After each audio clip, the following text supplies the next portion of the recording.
Shalom Iye Belekim. It is Elohimi, your Elohim, coming to you live from in Iye's kitchen underneath the prime. As you can see, the cherry picker is behind me, and when you see the cherry picker, aka the engine hoist, you know things have gotten serious. Well, so what is going on today? As I told you in the previous videos, I believe I got everything back together, the head's back on, the engine was all put together. And then I changed the oil, started it for about 30 seconds, changed the oil. And I saw what you do not want to see in your oil pan. Boy, let me see if I can show you here what I'm talking about. There's the oil pan that I pulled. And if you look in there, see if I can get this better position for you. Give me just a moment. I got these folds, these Galaxy folds are amazing because you can do this. But shift this around. It's gonna get to drying down for you. You see that in your oil? Can you see that? It's acting kind of strange on me. Let me see. Let's do it this way. See.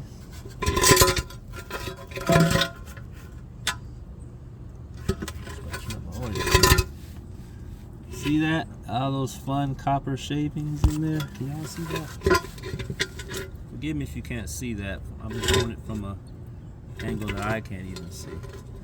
You get those copper shavings going on in there. That is evidence that your rod bearings or some bearings are failing. Not a good sign. Back to me here, back to me. So, I believe that those valve stems I was telling you about, the little springs that hold the tension on the valve stems themselves, I believe that sunk down, the only place that it can go, into the bearings, and is causing the bearings to strip. The copper layer is the layer before you get to the metal, and that is not complete engine failure, so it can save your life. If you can catch that copper, you have a chance to change your bearings and be okay. So that's what I'm doing. Now, got the oil pan off.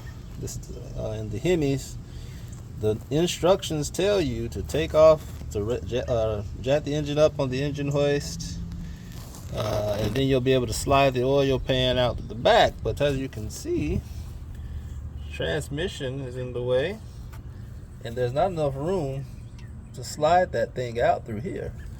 Neither is there room in the front, because even though you drop the steering rack, there's still this subframe in your way. So I'm gonna give you all a quick hack. Your only option then is, do you want to remove your radiator, the condenser, the power steering, cooler, all of that? And no one wants to do all that. Take your bumper off. I don't want to do all that. So a lot of people cut their subframe completely out and they weld it back. That's one way. But what I did, and you got to have one of these bad boys, Cobalt jigsaw. I love this thing. Cuts through anything. I love Cobalt stuff. My air hammer is Cobalt. That thing takes off anything, and I mean anything. So what I did was, I just cut out this little piece of the subframe. And now, as soon as you do that, the little piece, it literally catches by like this much. So by removing this part out of the subframe, now my oil pan is free to drop out the front, and you can just pull it out.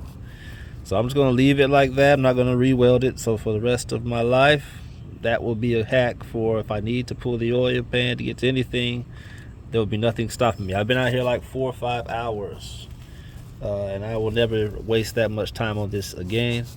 So I'm going to pull the oil pickup tube, pull that down, pull off the windage tray, the gasket tray, get in there and see what's going on with these bearings. So I just wanted to give you all that quick hack. I always trying to give you simple tips as I learn and go forth. The things I wish someone would show me. You can't normally find these things on YouTube. As hard as you search, no one seems to give you solid answers. But I can tell you right now, for whatever reason, the instruction manual says slide that oil tray out the back, and I'm telling you, you cannot. You'll see it on YouTube. Most people will show you, you cannot. You can either cut this subframe like I did in one little piece, cut the whole thing off, re-weld it, or move it out through the front. I just prefer to do this. Doesn't affect performance or anything like that, which I'm still going to test, remains to be seen, but I don't think it does. That's why I didn't cut it in half, so that it would maintain its structural integrity. But that's my hack for you. So it's Elohim, you are Elohim. Shalom Yeh Belekim. See you next time on Ye's Garage. Iye Shalom.